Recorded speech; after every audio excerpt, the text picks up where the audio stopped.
want to welcome our students for whom we are dedicated, and welcome our faculty who are equally dedicated to their students. We want to welcome the community members, our members of the Board of Trustees, our distinguished guests from Annapolis, and of course, all our friends from India and the India community in the United States.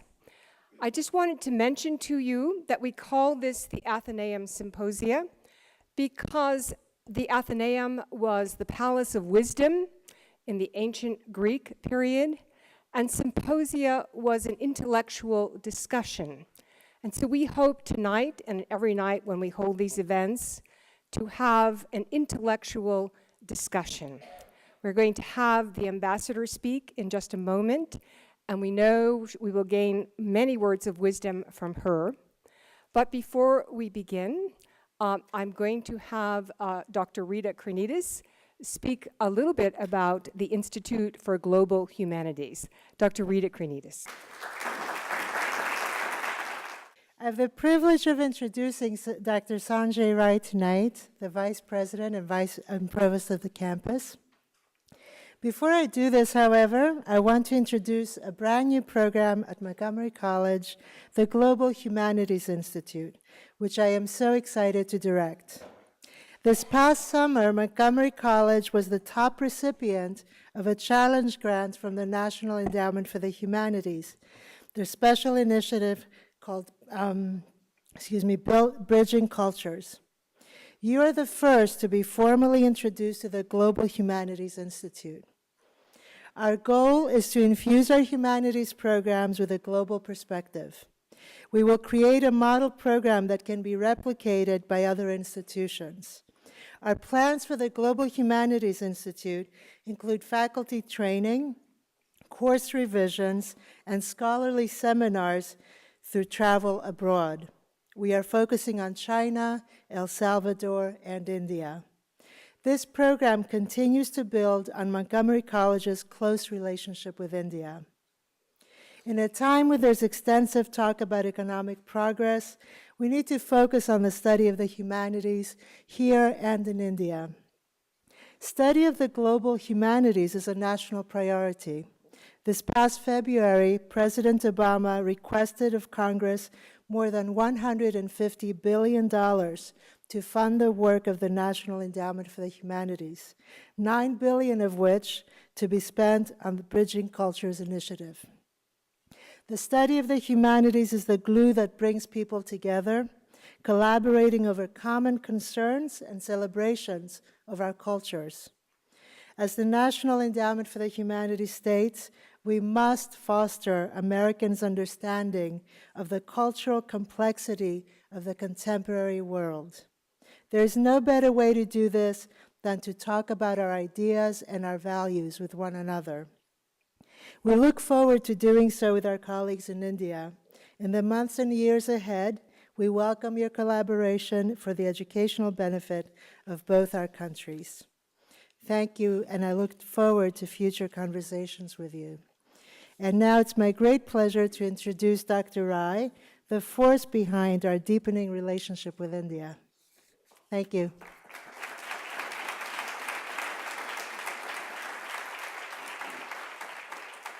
Thank you, Dr. Kranides. I'm so honored to be here and welcoming all of you on behalf of our faculty, students, and staff at Montgomery College.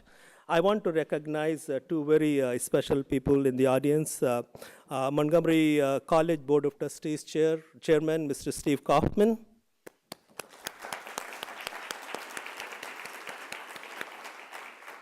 And our trustee, Dr. Les Levine.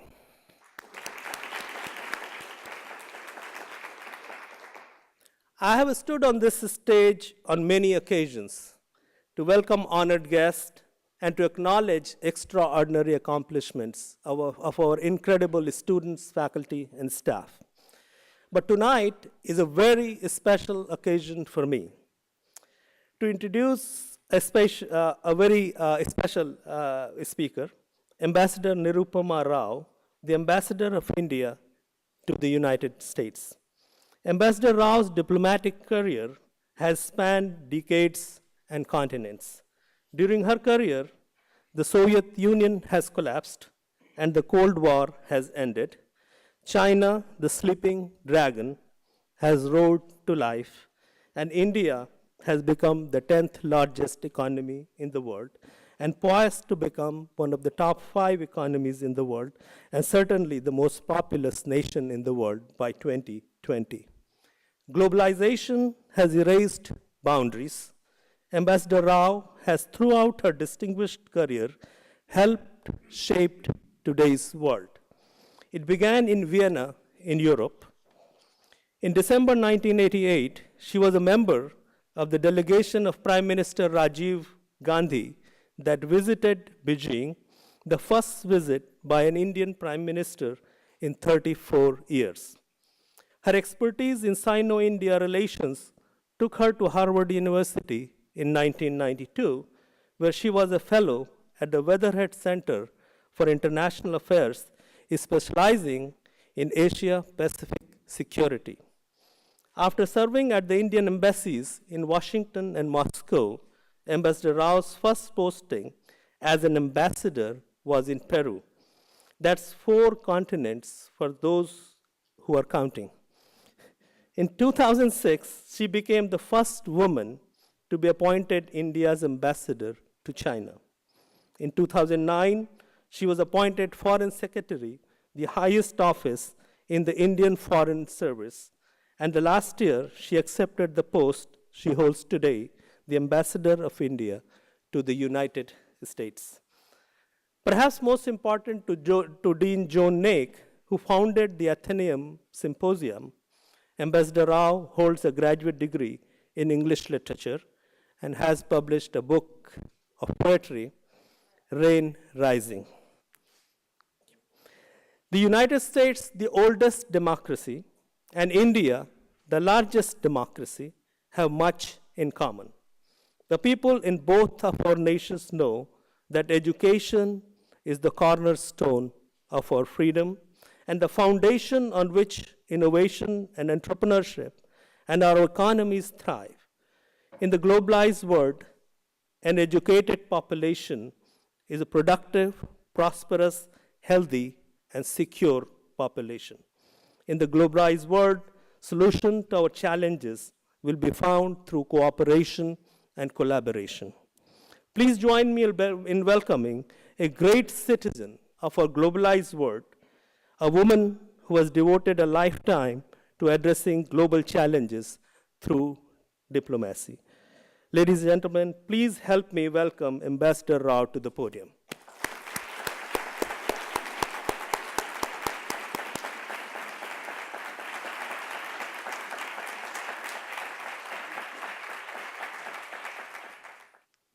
Thank you for those words of introduction. Mr. Stephen Kaufman, Chairman of the Board of Trustees, Dr. Sanjay Rai, Provost of the Germantown campus, Dr. Joan Naik, Acting Dean of Humanities and Social Sciences, ladies and gentlemen, and students. It's truly a privilege for me to be here at the Germantown campus of Montgomery College and to address the Athenaeum Symposia. You know, when it was just mentioned that Athenaeum goes back to the house of wisdom that the ancient Greeks established, I'm reminded of what we call a university in Sanskrit, Mahavidyalaya. And Vidyalaya is really the abode of education, the abode of knowledge, the abode of wisdom. So somehow I think these two terms do connect and stress and emphasize and underscore the value that our societies, very ancient cultures such as India and ancient Greece, attach to the concept of education and the imbibing of knowledge and ideas that goes with it. Montgomery College, I know, has a long history in serving the community and in imparting knowledge to the young population of the state and indeed of the nation. You began modestly, but you have now emerged as a quality educational institution in the region, and you impart a variety of education and skill sets to the youth of the area. And your vision and commitment to ensuring that you create a leadership among young people based on the quality education that they are able to absorb in your institution is something that we truly admire. I've learned that the Athenaeum Symposia is a new initiative, as we just heard just today. And the leadership that Dr. Sanjay Rai has provided for this is something we do admire. And the lecture series that goes with the symposia, I know, can help students and faculty get ideas and knowledge about new developments in the field of education, in world affairs, in economic development around the world. And thank you, therefore, for inviting me to address the symposia today. I stand before you really as a civil servant, as a diplomat who has spent most of her life in public service, in diplomacy. And Sanjay just pointed out that in the 4 decades or so that I have been in diplomacy, the world has seen so many momentous changes. I'm not responsible for any of them, but certainly I was enormously privileged to witness the change, the evolution, the transformation of global affairs in the last 4 decades, and indeed, the transformation of India itself, a growing, developing country, a strong democracy. The face of India has also changed, I believe, in those 4 decades. And with it, the India-US partnership. I'm here to speak to you about that subject, and it is a subject that concerns relations between 2 of the most important democracies in the world today. India, the world's largest democracy with 1.2 billion people, almost, and the United States, the oldest modern democracy in the world. And when I am asked to describe the state of India-US relations today, I would say, first of all, that they are better than they have ever been before.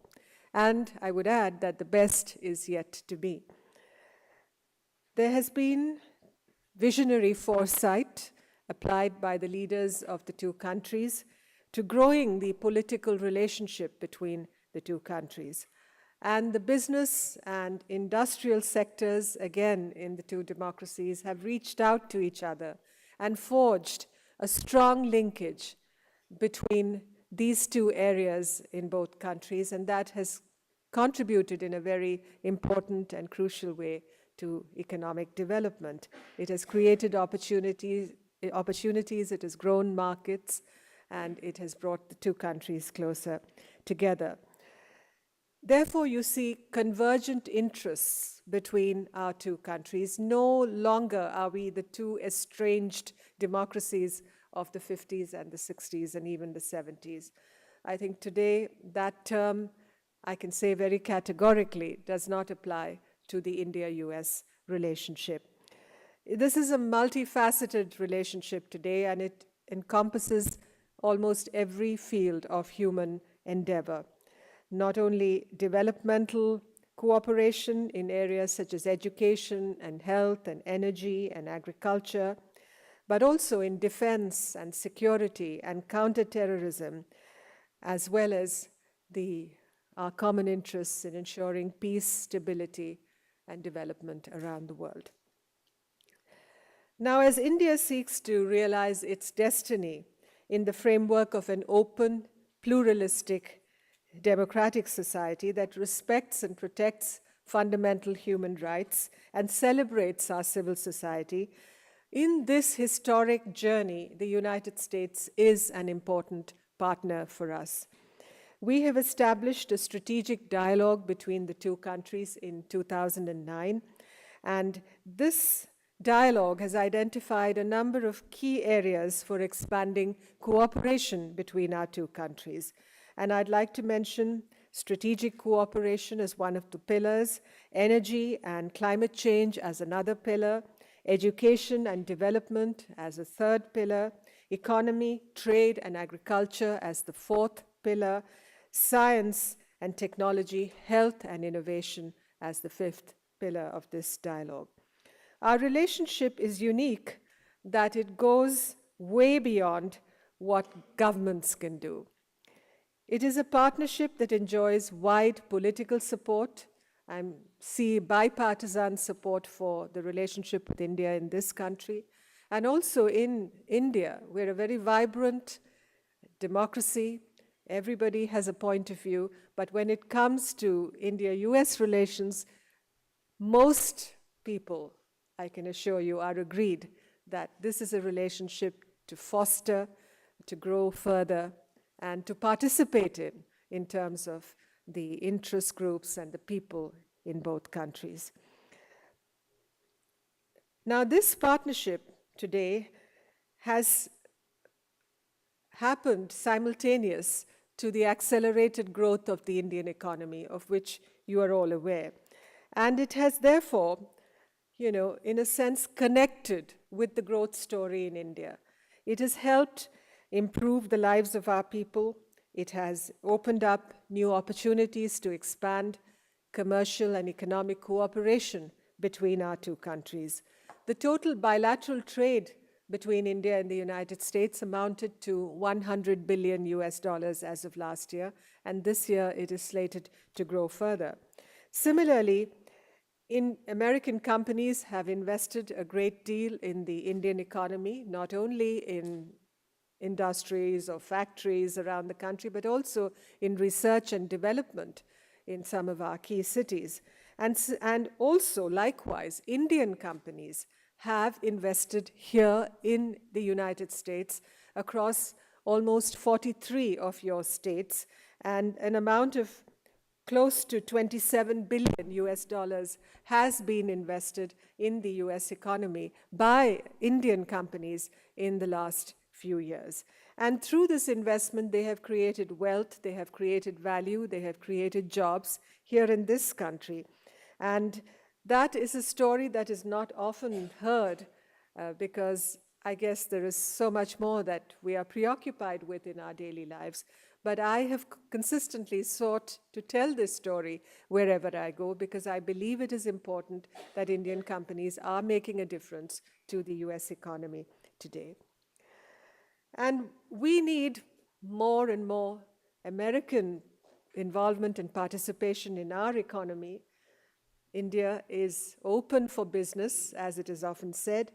And today, the focus, when you talk of inclusive economic growth in India that can lift millions of people out of poverty, the emphasis is on establishing world-class infrastructure, our roads, our ports, our airports, our railways, our energy generation capacity, our power generation capacity. All this requires investment, not only from within India, but also from outside India. The amount that is required for investment in the infrastructure sector, as computed and calculated by our government, is $1 trillion over the next couple of years. And we need the best technology, not apart from the capital that is needed for establishing better infrastructure. We need the best technology, the best innovation, the best ideas in this very epic growth story that India is in at the moment.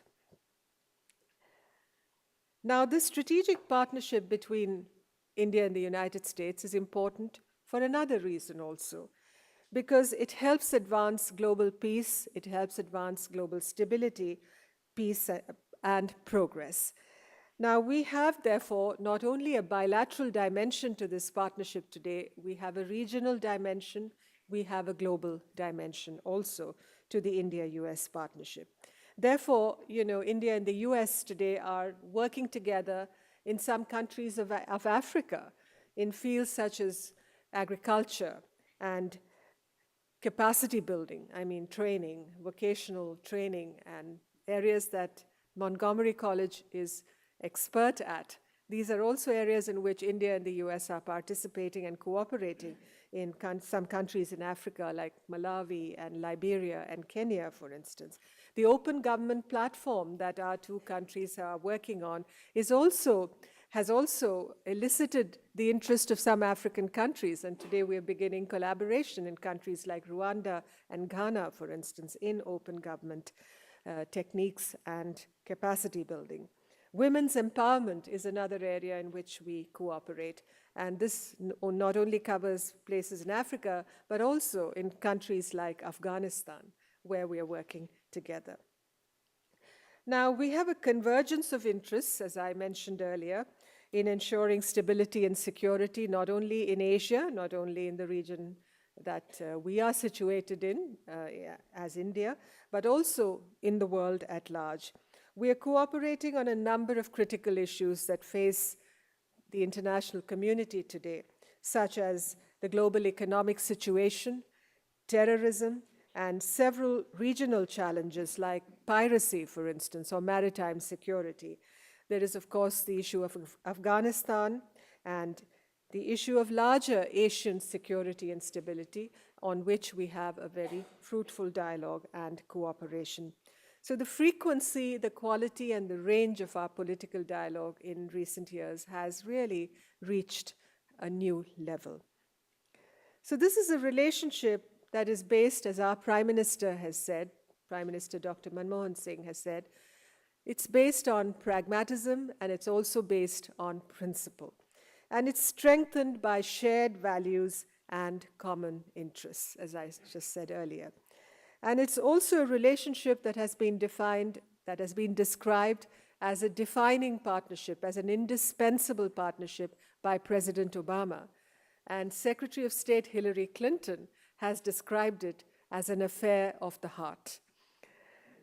So there are many, many words to describe this relationship today, all of them meaningful and substantive. Now, in this rapidly growing partnership, the 3 million strong Indian American community, many of whom are represented here today, is playing a stellar role. And they are the bridge that connects our two societies and builds bonds of friendship between India and the United States. They seamlessly, it looks to me, straddle both countries, and they bridge the distances between us through their professional excellence, through their commitment to both our countries. And that is why the community, the Indian American community, is a tremendous source of strength for our expanding partnership. Now, as we seek to build an India-US partnership, it's obvious that we are particularly focused on how we can build better lives for the young people of both our countries. And so I always say people are the lifeblood of this relationship, and they are at the heart of the partnership between our two countries. And when I think of the people of our two countries, I am particularly focused on the youth of our two democracies. And India's youth, as you know, are a vast proportion of our population today. In fact, by 2020, the average Indian will be only 29 years of age. You know, that is the youth demographic of our country. And about 60% of India's population of 1.2 billion people today is in the working age group. So we have to build capacities among this population, within this population, as we graduate to being a knowledge economy. Really, that is the economy of the 21st century. And we have to build the capacity, and we have to build knowledge and education among these young people so that they can take on the responsibilities that they will have to face as India grows and expands and attains its potential as a global power. Today, there are millions of young people, young children in our schools today, over 200 million, because as the right to education has been reinforced within India, almost all, I would say 99.9% of our children are in schools today. And given the size of our population, you can well imagine what the proportion, what that number will amount to. So when I reflect on some of these questions, I realize that this is both a challenge and an opportunity for India. Now, we face significant challenges not only in the areas of elementary education or secondary education, but also in higher education. Today, we have about 17% of our children enrolled at the elementary level going up to colleges and universities, just 17%. By 2020, we would like this proportion, this percentage, to increase to 30%. Now, even that is a huge increase.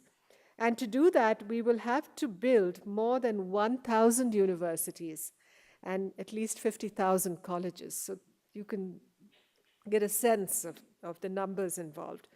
And to serve these institutions, we will need quality faculty of over 1 million people, assisted by quality support structures also. Now, the current capacity of vocational colleges in the country to train students in requisite skills for the market is just about 9 million people annually. And at present, India has more than 3,500 polytechnics, as we call them, and industrial training institutes, which could emerge as knowledge and skill centers and for undertaking community-oriented programs and projects. In the wake of the globalization process that we all see around us and fast-changing technological transformations, the government is conscious that there is an urgent need to upgrade the functioning of these institutions. Because we can reap our demographic dividend, the demographic dividend of young population that we can, provided our young citizens are educated to become global citizens, literally. And they have to acquire the skills, obviously, for them to be able to earn a decent livelihood. So there is a significant gap, let me say, between the requirement and the supply, which has the potential to constrain our growth if we do not pay attention to these pressing requirements. Now, recognizing these challenges, the Indian government has been paying special attention to the development of our educational infrastructure so that we can meet the needs of skill development and vocational training. We have embarked upon a national effort of skill development for 500 million people by 2022. Just in the next decade, these are the kind of tasks that we must accomplish. Providing opportunities for training and skill development in such large numbers is a challenge with perhaps no precedent elsewhere in the world. But as I said earlier, this also presents an unprecedented opportunity for us. It is the skilled human resources which are suited for the future demand for jobs in our country, both domestic and foreign, that would enable India to realize its true potential. And to achieve that inclusive growth, as I mentioned earlier, and also to build a modern, knowledge-based economy. And this is a national enterprise of epic proportions for skill development that we need to accomplish so that we can leverage the potential of technology for education. And in this, we have to partner with businesses and with industry, with local communities to scale up our skill development initiatives. And therefore, building partnerships with international partners, such as Montgomery College here in the United States, will help us benefit from your experience and your knowledge in this very important field. Now, therefore, India and the United States are both in this together. We are both working together to become fully fledged knowledge economies. And I believe that there are immense opportunities to bring our two countries closer together in the areas of education, research, innovation, and of course, skill development. Indeed, education and skill development are very, very important pillars of our partnership today. Now, you're well aware that US universities have helped set up institutions of academic excellence in India over the years, such as the Indian Institute of Technology at Kanpur and the Indian Institute of Management at Kolkata in the east of the country. And institutions, let me say, which are global brand names today. Now, the US land-grant universities played a very important role in India during the Green Revolution of the 60s, and also in establishing many of the state agricultural universities. Today, we work together to help realize an evergreen revolution in agriculture in India. And we need to recreate that magic of the 1960s in the field of agriculture when it comes to our cooperation. Our scientists are now collaborating to better forecast the monsoon through the establishment of a monsoon desk at the NOAA, which will ultimately help millions of farmers across India to improve agricultural productivity and also raise incomes, most importantly. Such exchanges have laid a very broad foundation for collaboration between our two countries in research, teaching, and skill development to meet the needs of our people. Today, major US universities and institutions of learning, including Montgomery College, have established collaborative ventures with Indian institutions and have launched India initiatives. Today, the US remains the premier destination for Indian students studying abroad. More than 100,000 Indian students study in this country today in your universities, and I'm happy to say about 32% of them are women. I hope that number increases further. I hope we can see a 50-50 situation in that area.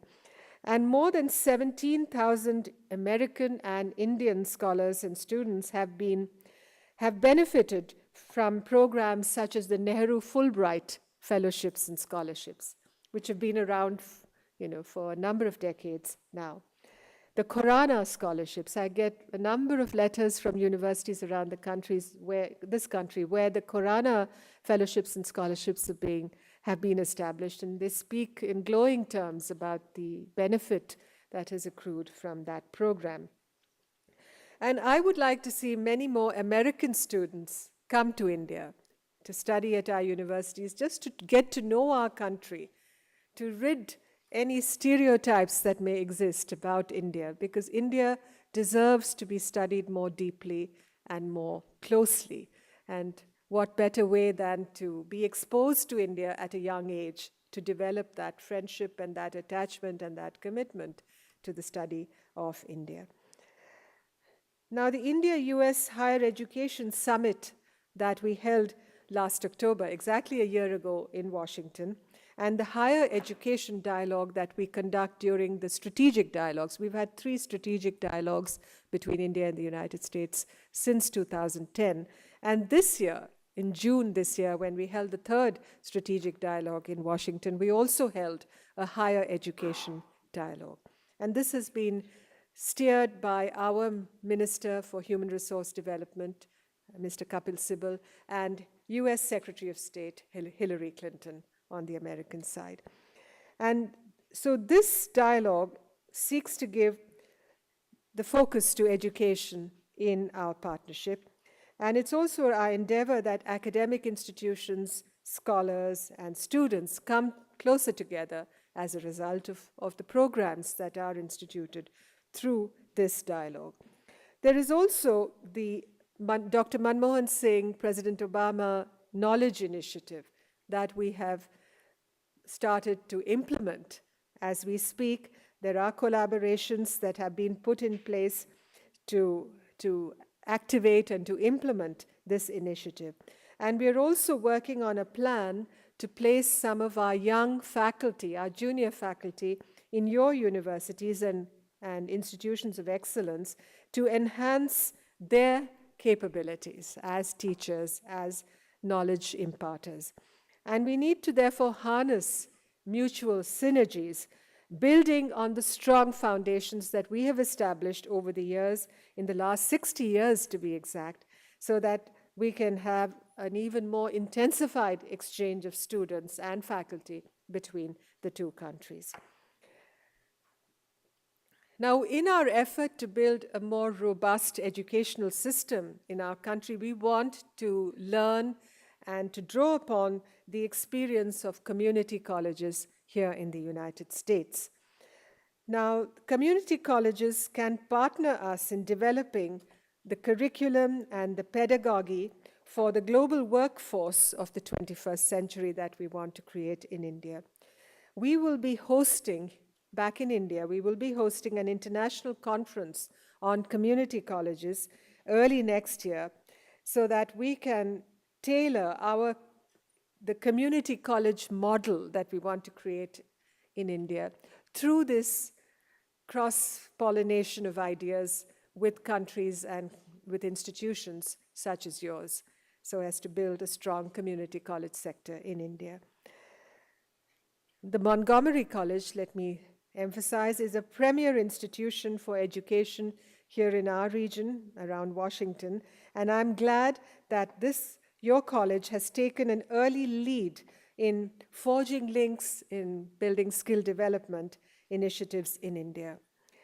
It has been working actively with Indian institutions of skill and vocational training, and you've helped faculty development programs, I'm glad to say, and you've supported the development of community colleges in India.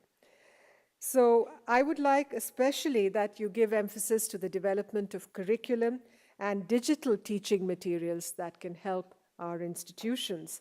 And I applaud your commitment, the commitment of your leadership in participating in this very, very historic process that is underway in India today.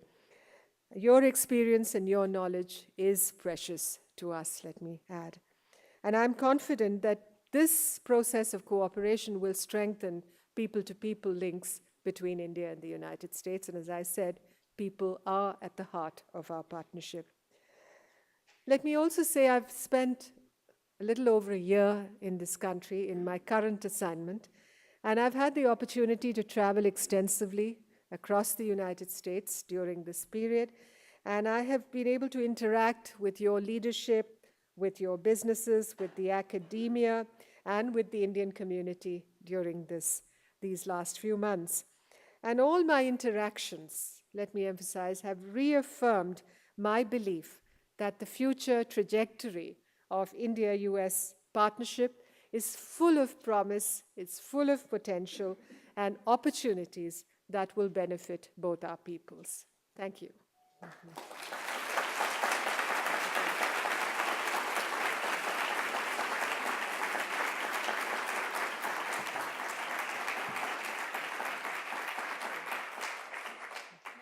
Thank you, Ambassador Rao, for sharing the Shahara evening with us.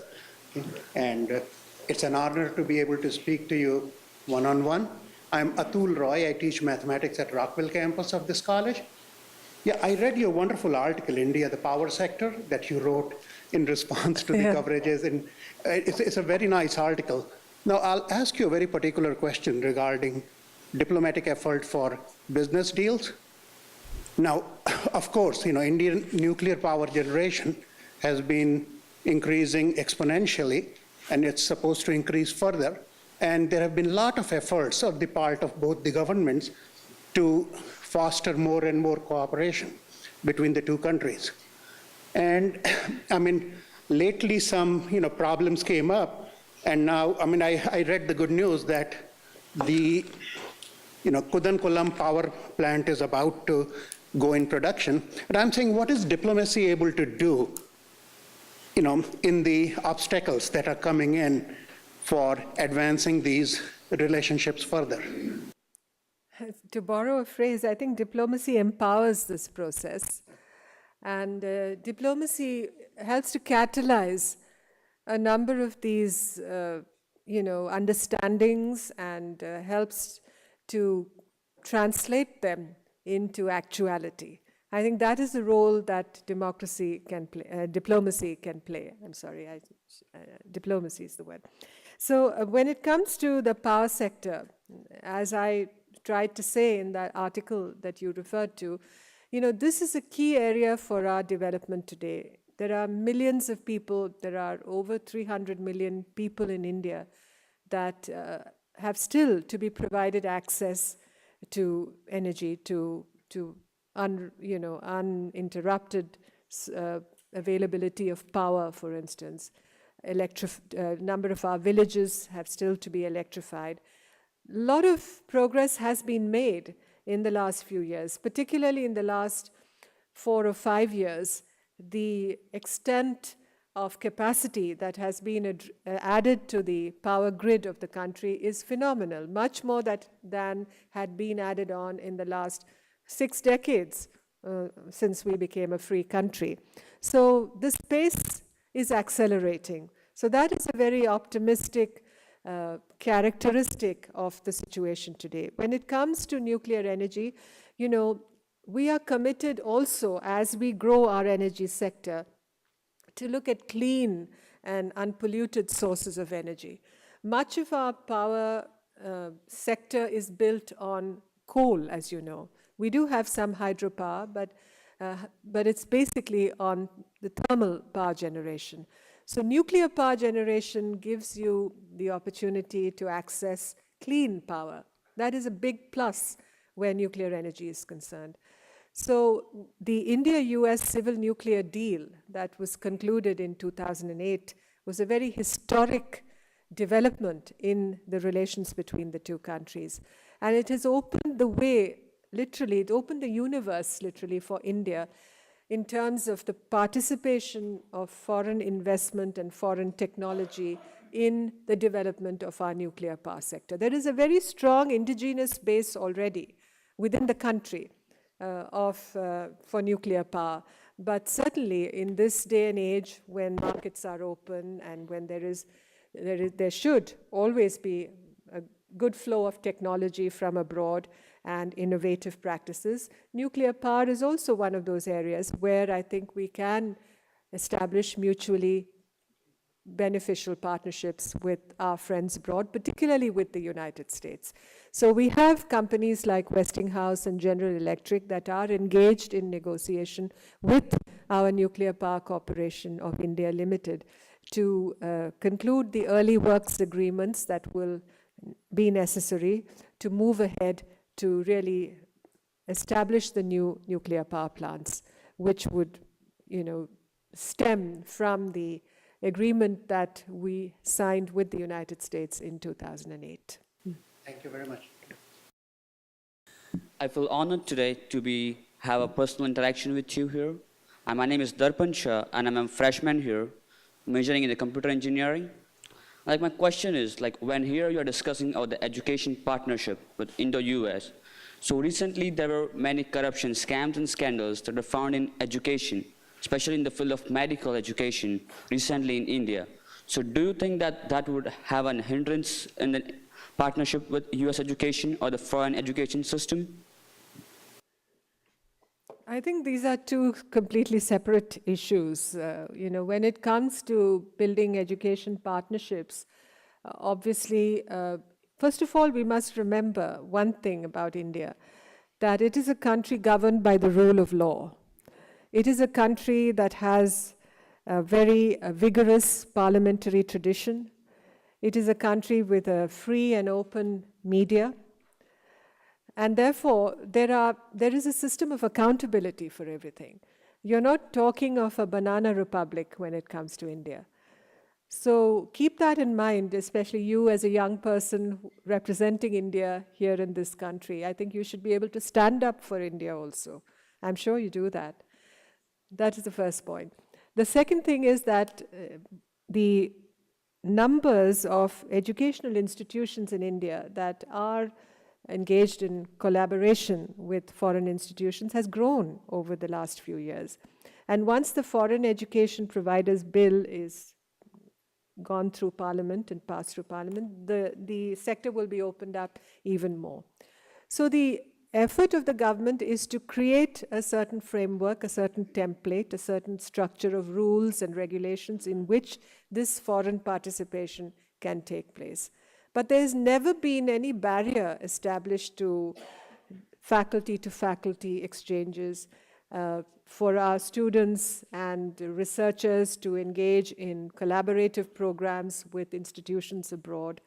And, this educational sector has never been a closed sector in that sense. All of us who have grown up in India know that. I mean, I grew up many years, at least 2 generations perhaps, at least a generation before you. And even though the economy was still semi-closed at that time, it was always open to ideas. It was always open. We could read books from all around the world. We could see movies, documentary films. We could read the magazines and newspapers that came from outside. So there was never any restriction on the flow of information. That is what sets India apart from countries that are autocratic or that are closed. So celebrate the openness of India always when it comes especially to ideas and to education and knowledge, because ours is a society that has placed so much importance on education. There is a saying, as you know, in India, the old Sanskrit saying, that the wealth that education provides is the greatest wealth of all. So the focus of government is also on that. So corruption, things like that need to be addressed, need to be tackled, need to be eradicated and eliminated, no doubt. But let me also say that, corruption, when it happens, is not a monopoly of India's alone. There is corruption everywhere around the world. So when you introspect on this, also be aware that in human society, anywhere, there will always be the good and the bad. And I think the good must overcome the bad always. That should be the effort.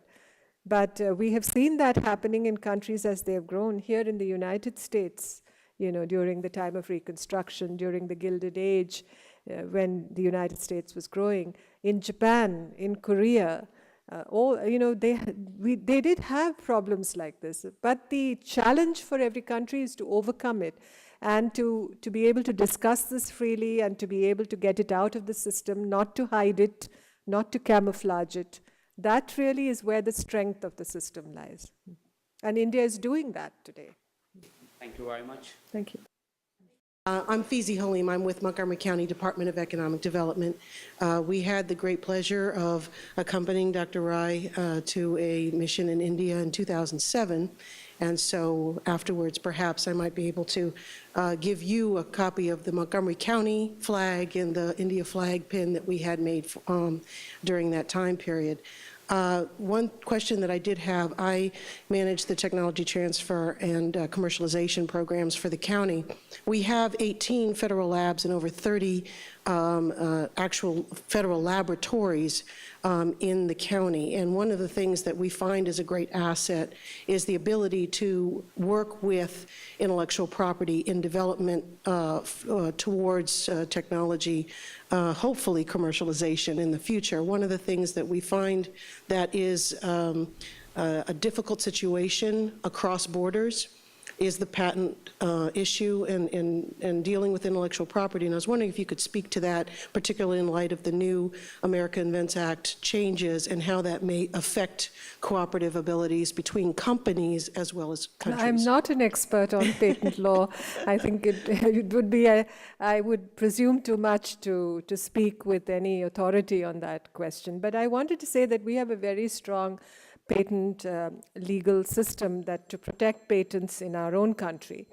Of course, when it comes to making, medicines and therapeutic drugs available for the treatment of diseases that affect our population, the effort of the government is to make, these medicines available at economical rates for the population. So there has been some debate and discussion with some of the global pharmaceutical companies on these issues.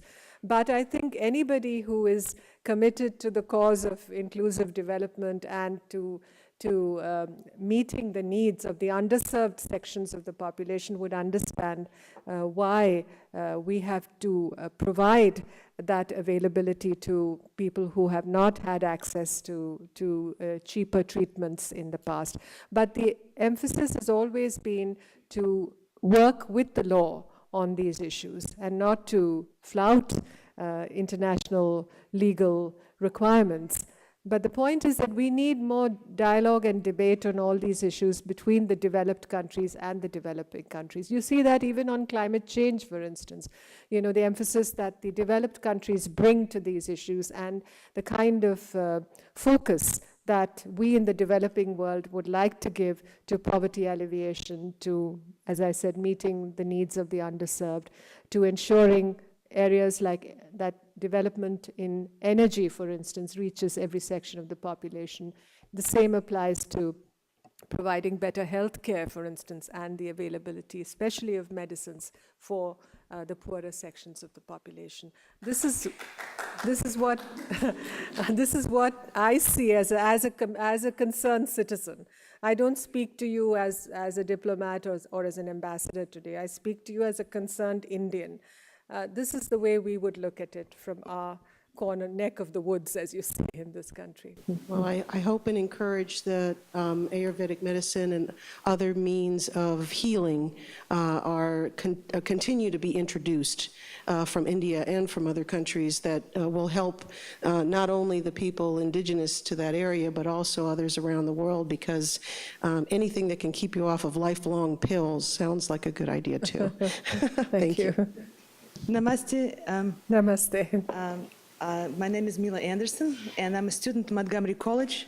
I'm also a recipient of the college's scholarship of study abroad that allowed me to spend several weeks last year studying in India.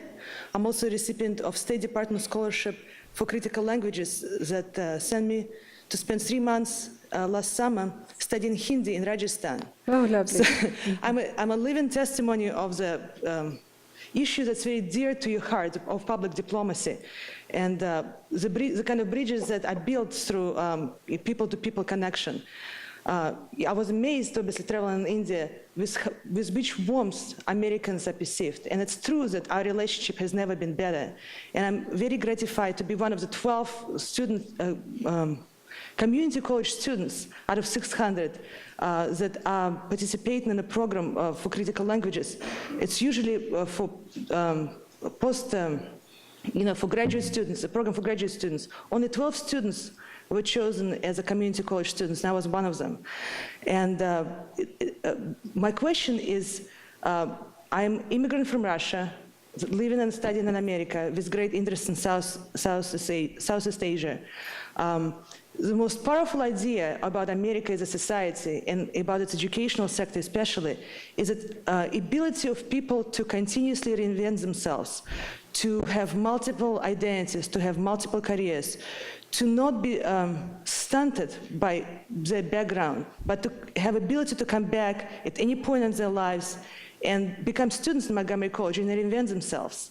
This is a very unique institution. It's the most diverse college in the whole country, with the most countries, nationalities, and languages represented. And you see people from across all economical, cultural backgrounds going back and pursuing their education. To me, this is a very powerful idea. My question is about how is this transferred or translated through the partnerships between American and Indian educational sector? Is this idea being brought to Indian educators? That idea that you could bring back people from other layers of societies, from other walks of life, and introduce them and plug them back into education and allow them to be lifted out of poverty, not only from the elementary, from the early childhood education initiatives, education of children, but as adults also. Yeah, that's an excellent question. I think it's very important to also understand that India sometimes India reminds me of an older United States in some senses, because we're also a country built on the migration of different people that came either through conquest or through trade or through just flows of people from different parts of Asia into the plains of India, which have supported so much life and livelihood for millennia, as it were. So we have also that capacity to reinvent ourselves in India, because Indians and Indian culture has adapted itself constantly to the onslaught of ideas and peoples that came to it from different corners of the earth. So that ability to not only to assimilate influences, but also to adapt, to change, is very inherent to the Indian character also, just as much as you see it here in the United States. It's because of the pressures of population and the lack of opportunities and our history, especially over the last 350 years during colonial rule, where so much of the wealth and capacity of India to generate more opportunities for its people was denuded, was taken away from it.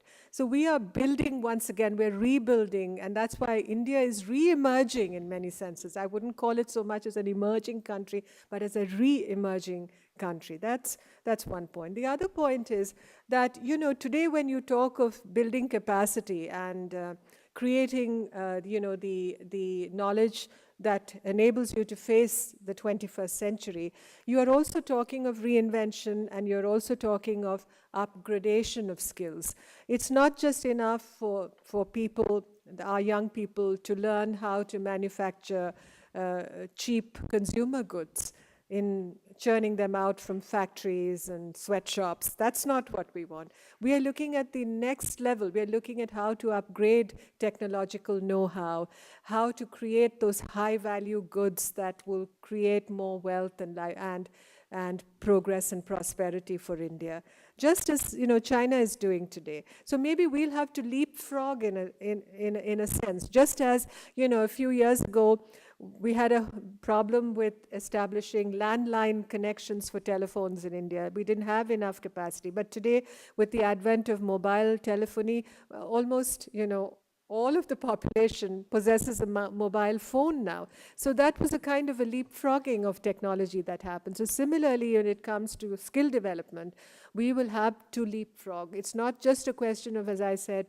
being able to go to an industrial training institute or a vocational training course that will enable you to be a mason or a carpenter. We need masons and carpenters, and we need people who are joiners and, factory fitters, all that we need. But we also need people who will be able to manufacture that kind of goods and services that can be exported to different parts of the world, and that can make India kind of a hub for that kind of skill and know-how. So that includes not just the young people, that would also have to include people who are already established in certain occupations and vocations to be able to retrain themselves. And I think there is definitely willingness. It's a question of providing opportunity. Look at the Indians who come to this country and who excel in almost every sphere of work that they undertake. So we do have it within us, I think, within our DNA, to be able to excel and to imbibe, the best when opportunity is provided. So we just need to be able to. I just listened to the other day to a TED talk by somebody who's an expert in education in Bangalore, and she set up some schools in some of the the more underserved and poor areas of the city. And they had these children on that.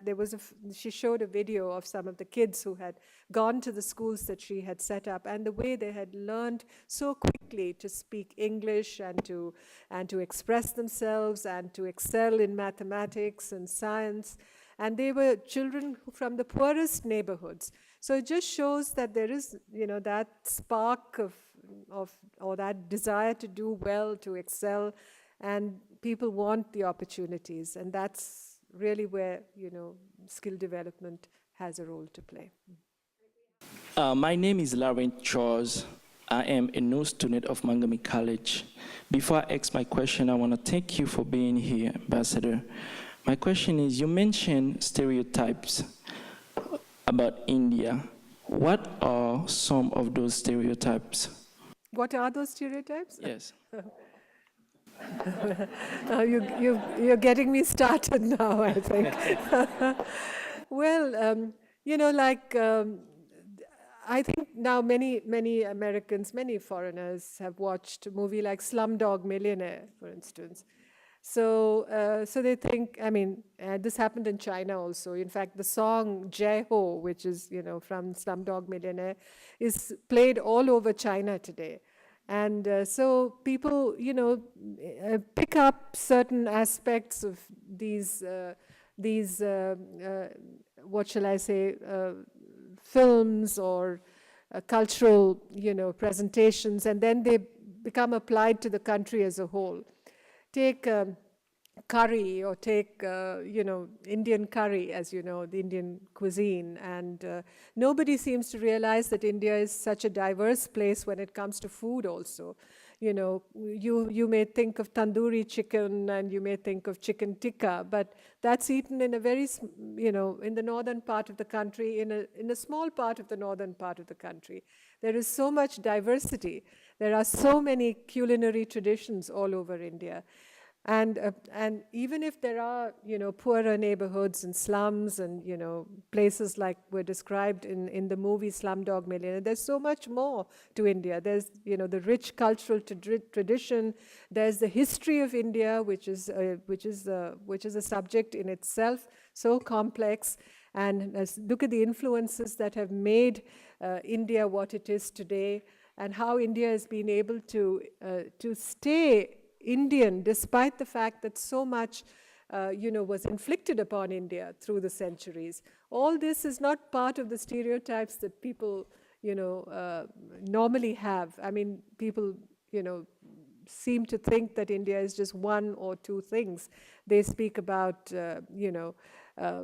say, poverty, let's say, or they speak about, cows in the streets. Or that doesn't explain India today. That's what I mean by stereotypes. Thank you.